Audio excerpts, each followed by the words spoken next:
I am currently the Delaware Riverkeeper, which means my work is to be the voice of the Delaware River and to lead an organization called the Delaware Riverkeeper Network, which is an organization that works throughout the 4 states of the Delaware River watershed and very literally fights the good fight every single day to preserve our beautiful Delaware River and all the tributaries that feed it. Now, this Green Amendment movement, though, why this is important and why you need to know that I've been doing this work for 25 years is because this Green Amendment movement and the message that I'm going to speak to you about today is an outgrowth of my 25 years of work trying to protect and preserve our beautiful Delaware River. The goal of a Green Amendment is to find a new path for environmental protection because fundamentally our current system of environmental protection laws is failing us. We very literally have hundreds of thousands of environmental protection laws here in the United States of America. And as each of these laws has been passed and implemented, they have helped reduce pollution, they have helped prevent some illnesses and protect communities from droughts and floods and wildfires induced by the activities of humans. But fundamentally, big picture, across the landscape, across the nation, this current system of laws has fundamentally failed us. And it's failed us because the way these laws are written, they are written to accept pollution and degradation and the take of species as a foregone conclusion, a necessary evil, something that we must accept and accommodate in our modern day world if we want to live the lives that we choose to live. And so as a result, these laws are written, right? They're written to reduce pollution and to reduce degradation, but they are not focused on how do we prevent it in the first place and not accept it as a foregone conclusion from the get-go. And so as a result, we very literally have communities across the nation that are being harmed by pollution and degradation.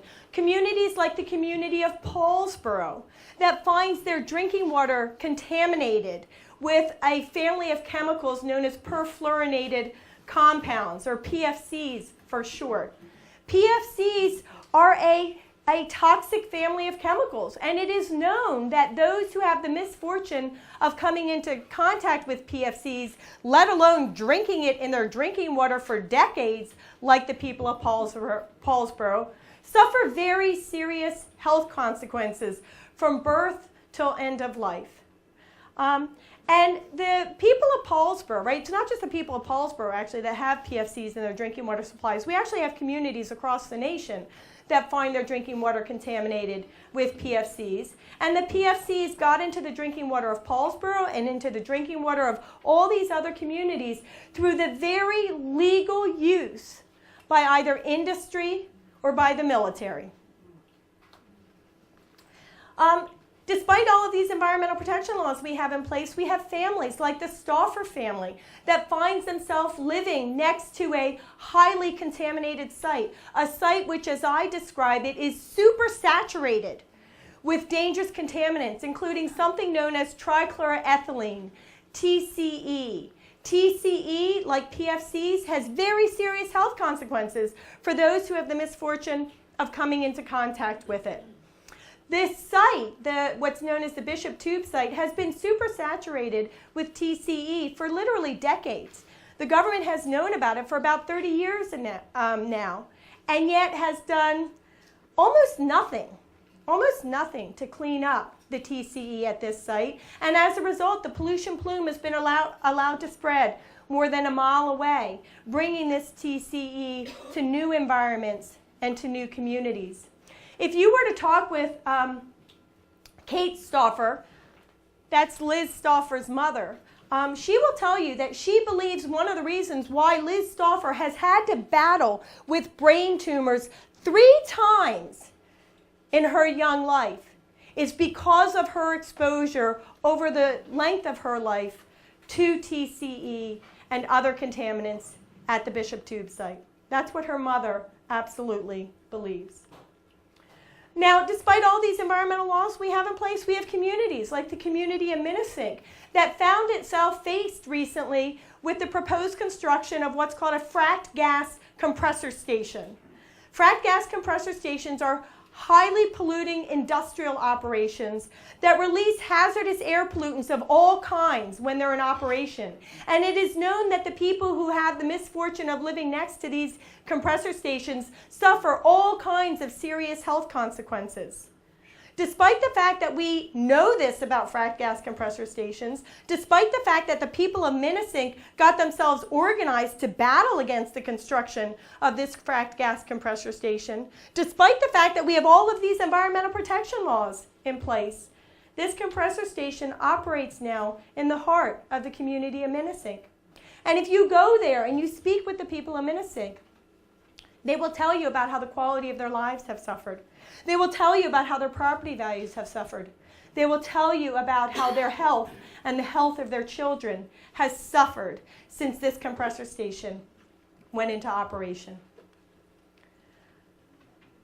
Despite all these laws we have in place, actually because of all these laws we have in place, frankly, minority communities, low-income communities, immigrant communities continue to be targeted for highly polluting operations and activities. Whether you're talking about the air or the water or the land, minority communities have a much higher rate of exposure to dangerous toxins than the rest of us. And in fact, minority children don't have to wait to be born to have a higher rate of exposure to dangerous toxins that will affect them throughout the entirety of their lives, including potentially impacting even their capacity to learn. And of course, we know increasingly we have communities that are suffering from the ravages of climate change. And it's not just the human communities that are being impacted by all this pollution and degradation that's happening despite all these environmental laws in place. Our plant and animal friends are suffering as well. This is one of the few Atlantic sturgeon that's born in the Delaware River today. The Delaware River is actually home to a genetically unique population of Atlantic sturgeon that exists nowhere else on Earth but in our beautiful Delaware River.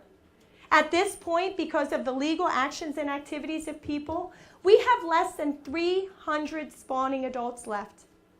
And yet, in my role as the Delaware Riverkeeper, week in and week out, I have to continue to battle against ongoing and new threats to the Atlantic sturgeon of the Delaware River. And all of this is happening, all these stories and so much more, despite the fact that we have all these environmental protection laws in place. And when I go into communities that are facing these kinds of dangerous threats, inevitably they have the same question for me, the same question. Why? Why? Why is this happening to us? Why are we facing this dangerous industrial operation or threat to our community, to our children, to our natural resources? Don't we as people here on this earth have a right to clean water and clean air and a healthy environment? Isn't that our right by virtue of the fact that we are people here on this earth?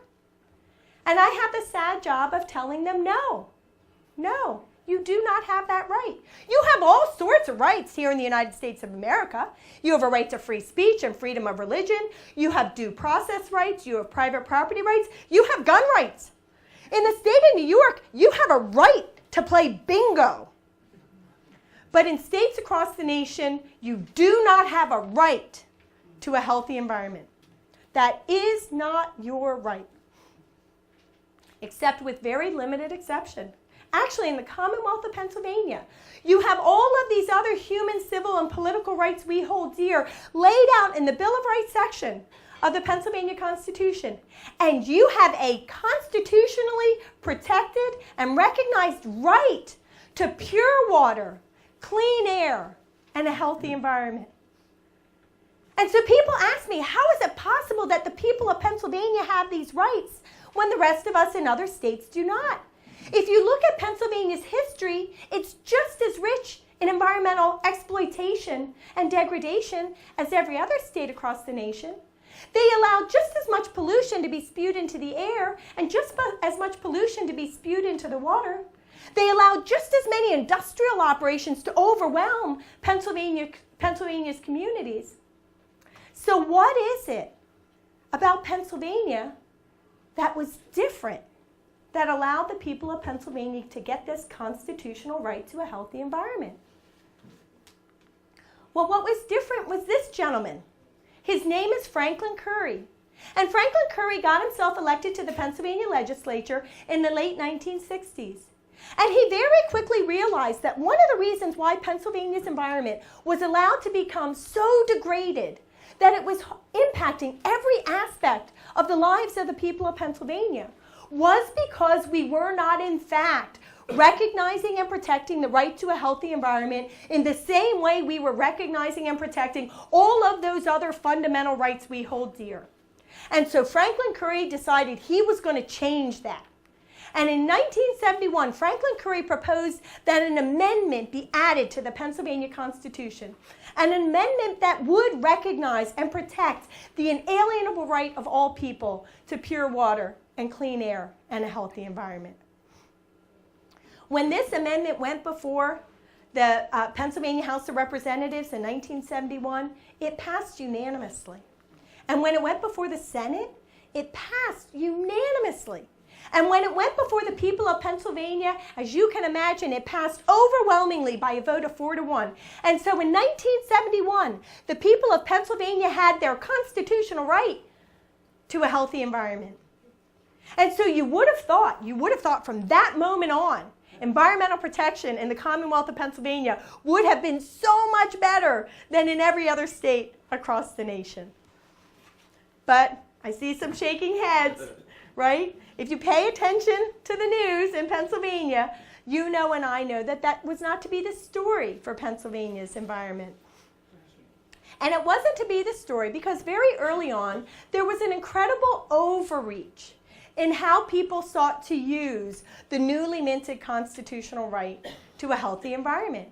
And long story short, we won't go into the ins and the outs, but long story short, very early on, there came to be a series of decisions out of the Pennsylvania courts, including the Pennsylvania Supreme Court, which, as the Supreme Court Chief Justice described it at the time, disemboweled, emasculated Pennsylvania's newly minted Environmental Rights Amendment, what I call Pennsylvania's Green Amendment, declared it to be good public policy, but not to have the same legal strength as every other provision in the Bill of Rights section of the Pennsylvania Constitution.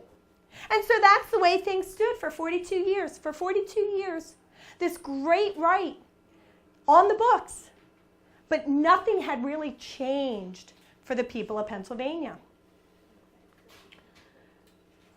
Fast forward to the mid-2000s and enter drilling and fracking for gas from shale, bringing to Pennsylvania communities all of its highly polluting industrial operations, bringing with it tremendous deforestation and land transformation and devastation of the natural resources of the Commonwealth of Pennsylvania, bringing with it the creation of massive volumes of highly toxic frack wastewater so toxic even the industry doesn't have a good solution for what to do with it, except to use it in more fracking operations, to store it on the land surface in plastic-lined pits, to ship it off to places like Oklahoma where they inject it into the ground in the hopes that they will never see it again, and in so doing creates hundreds and hundreds and hundreds of earthquakes for the people of Oklahoma.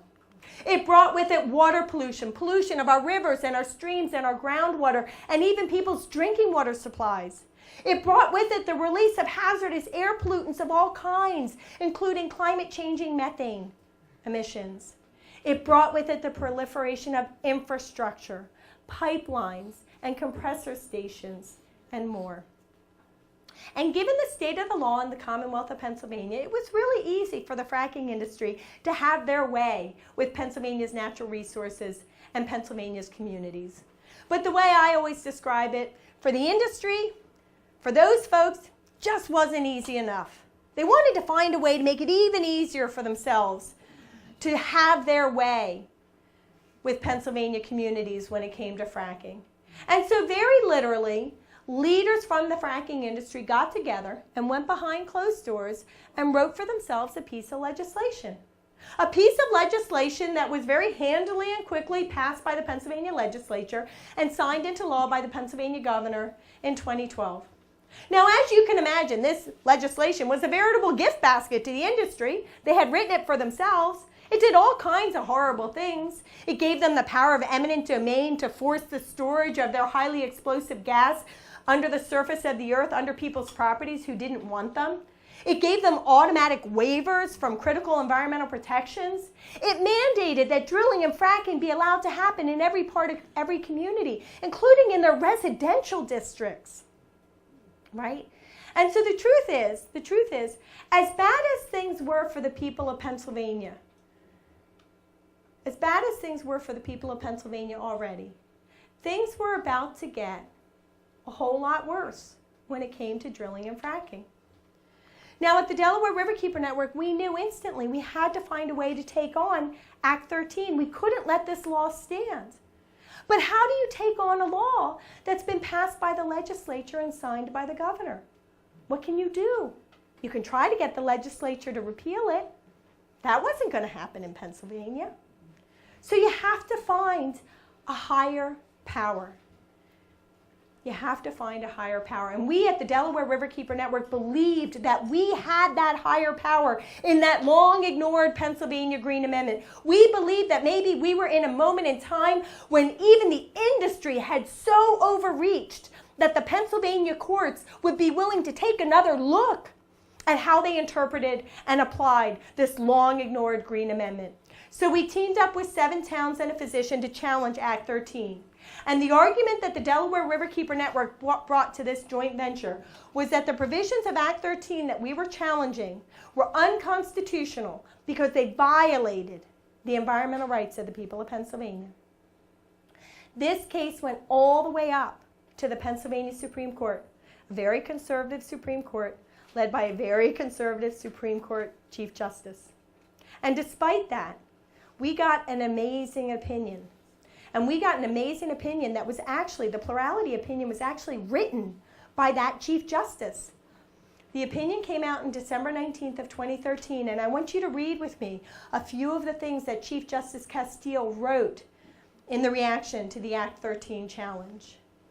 By any responsible account, the exploitation of the Marcellus Shale formation, drilling and fracking, will produce a detrimental effect on the environment, the people, their children, and future generations. That the natural resources that were being harmed were resources essential to life, to health, and to liberty. And that as a result, the provisions of Act 13 that we were challenging were in fact unconstitutional because they violated the environmental rights of the people of Pennsylvania.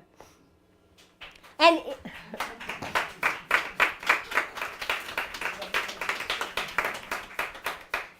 in that moment, with that victory, not only did we defeat some of the most devastating aspects of Act 13, but we very literally breathed legal life back into that long-ignored Green Amendment and restored to the people of Pennsylvania their constitutional right to pure water and clean air and a healthy environment.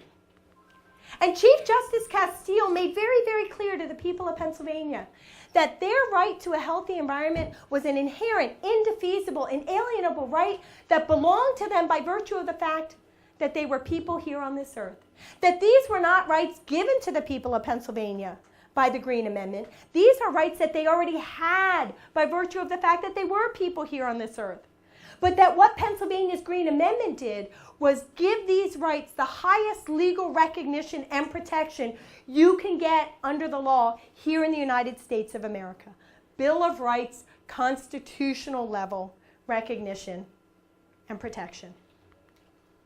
Now, since we accomplished that victory in Pennsylvania, we at the Delaware Riverkeeper Network and others seeing the power in our victory have been doing the work of defining what it means to have a constitutional right to a healthy environment and then defending those rights. Because it's not instantly clear, right? I mean, if you think about it, we've had the rights to free speech and freedom of religion and many of those other fundamental freedoms for hundreds of years. And yet we still have advocacy and litigation over what they mean in one context or another. So we're just starting that work in Pennsylvania, but we're having tremendous success, even when it comes to the fracking industry. But as we've been doing that work, right, in the months following our Act 13 victory, I realized that there was more in this victory than just for the people of Pennsylvania. That there was actually a message for all communities in all states across our nation. The message that our rights to pure water and clean air and a healthy environment are inalienable, inherent, indefeasible rights that belong to us by virtue of the fact that we are people here on this earth. That these are rights that are worthy of constitutional recognition and protection. And that we in communities across the nation must rise up together and demand and defend our environmental rights. And I believe that the best way we can do that is to rise up together with what I call a Green Amendment movement. A movement that seeks the passage of green amendments in every single state across our nation. Right? Now, why do we need a Green Amendment movement? We need a movement because there are only 2 states that have a Green Amendment. Pennsylvania and Montana. That's it. There are over 40 other states that talk about the environment in their constitutions, but they don't rise to the level of being a Green Amendment. If they're in the Bill of Rights section, they talk about things like fishing, hunting, and trapping rights or the right to navigate waterways, but they don't talk about the right to clean water, clean air, and a healthy environment. And if they do talk about the right to clean air, clean water, and a healthy environment, they begin or end the sentence with, and that's good public policy, immediately robbing it of its legal strength, right? Or saying that the way you get these rights is that your legislators pass laws to protect the environment. But that's the situation we're in now, so that doesn't change anything. And most important, they are not self-executing provisions in the Bill of Rights section of the state constitution that recognizes and protects the inalienable right to a healthy environment and legally protects them in the same way we legally protect all those other human, civil, and political rights that we find in the Bill of Rights section of our state constitutions. And as Rachel Carson recognized, and you can see some of her beautiful quotes to this point, we have to acknowledge that we don't have a Green Amendment in our federal constitution either. And so the question is, for states across the nation, are we in a moment in time when people are willing and wanting to recognize, to realize that our current system of environmental protection laws are failing us, and that in many instances they are actually part of the problem, and that we need to find a better path to protect our environment, and that better path is available in the passage of green amendments? And if you look at the news headlines in states across the nation, you will see that communities across the nation are suffering from pollution and degradation. So I believe that communities are in that moment in time.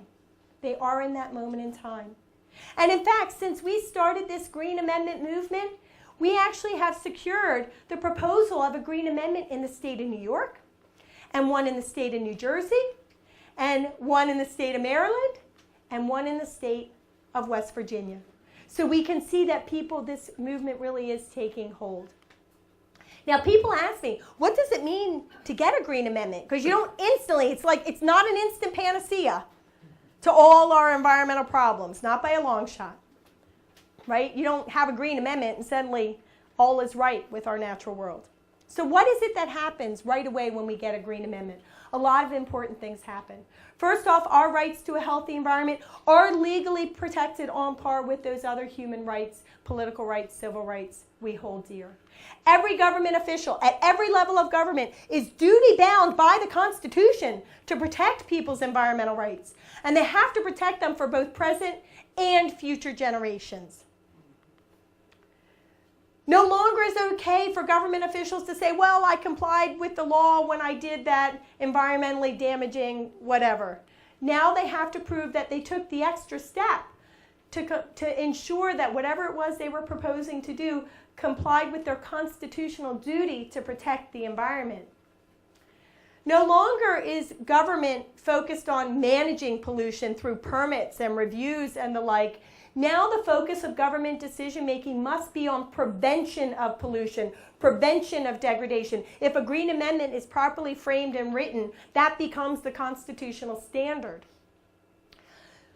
Government officials become duty-bound to consider the facts and the impacts and the science of the actions and the activities and the decisions that they're about to make or allow to happen. And they have to do that before they render their decisions, not as an after-the-fact rationalization. As government officials go forth to do their work of engaging in governmenting, they have to find a way to advance all of their goals and protect the environment at the same time. If there has been so much degradation that a community has lost their right to a healthy environment, their constitutional right to a healthy environment, government does become duty-bound to restore those rights, to take the actions and activities necessary to restore those environmental rights. Environmental justice is strengthened because every individual in every community, regardless of the color of their skin or their income or their physical or mental capacities, has the same constitutional right to a healthy environment. And so government officials must treat all of us and protect all of us equitably. No longer do people go to government meetings hoping that their government officials will do the right thing by the environment. They now go into these meetings, public and private, expecting their government officials to do the right thing. They stand straighter, they speak more firmly, they use stronger language. And when their government officials fail them, they don't sit down and shut up.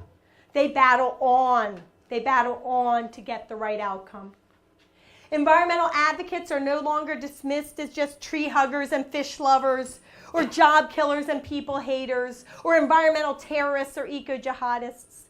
Environmentalists are now recognized for what we truly are. True U.S. patriots who are rising up to defend a constitutional right that belongs to all of us. Amen.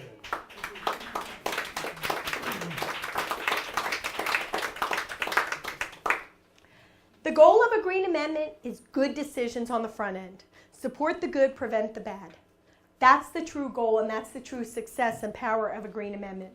But if our government officials get it wrong, and they don't do that, if they get it wrong, what a Green Amendment does is give people immediate access to the courts so they can bring a legal challenge to vindicate their constitutional right to a healthy environment. We are working hard through Green Amendments for the Generations to bring this message to every community, to everyone, including into the schools, to deliver the message of the power and importance of Green Amendments. And so I hope with that you've actually joined me on my journey and have ended in that place to realize and recognize our current system of laws is fundamentally failing us. But there is something we can do about it. And the thing we can do about it is rise up together and seek and secure the passage of Green Amendments in every single state constitution across the nation. And then ultimately be prepared and be ready as step number 2 to secure a Green Amendment in our federal constitution as well.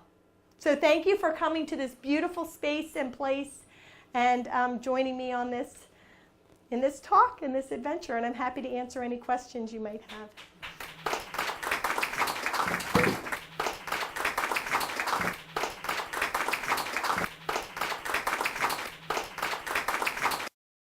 Yes? Do you have attorneys on standby ready to fight the fight for the individuals within each state? So certainly in the Commonwealth of Pennsylvania, where we have a Green Amendment, part of the work of Green Amendments for the Generations is to pursue litigation. Sorry, that was the question. Do we have attorneys on the ready to vindicate these rights where we get them?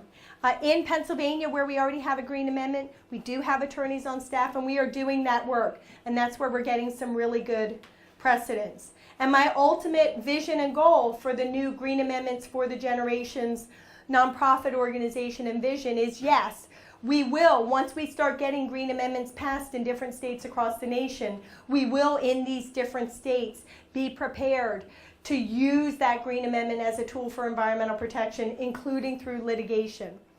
But of course, we're not there yet. So the way we are starting this work is we're starting this work by trying to inspire communities to pursue Green Amendments, to support them in their efforts to seek and secure Green Amendments. And when we get to the point where we have them passed in other states, multiple other states, it will be a good problem to have to find the resources to help vindicate those rights. We're just not there yet, unfortunately. Mm-hmm. My nephew lives in Pittsburgh, and his job is to go out to rural areas and test stream water. Mm-hmm. And that's paid work. And I think that's wonderful. When he got the job, I thought it was so miraculous. But the issue about water table contamination, which is something that we don't know how to deal with it, still remains in Pennsylvania. My sister had a neighbor who lived in a quite old house where the gas stove was right next to the sink. And she was cooking and rinsed some things, and the water literally in the sink caught on fire. And that gives you an idea of how far the water table in certain areas has been penetrated. So that there is still work to do in pushing for cleanup and pushing for the science to be able to do that work. But first we need this. And I think of what my nephew's doing in tracking things and being sure that they're all right. And that to me is wonderful. So the comment was just a recognition of how things really are still quite damaged in Pennsylvania and how important science is as part of the solution in addition to a Green Amendment. Because of course you can't pursue a successful legal case unless you've got good facts, and often that means good science. And it is troubling to people that even though we have a Green Amendment in Pennsylvania, we haven't stopped fracking instantly. I mean, I can tell you, I believe absolutely if we had a powerful, meaningful Green Amendment first, I believe we could have kept the industry out.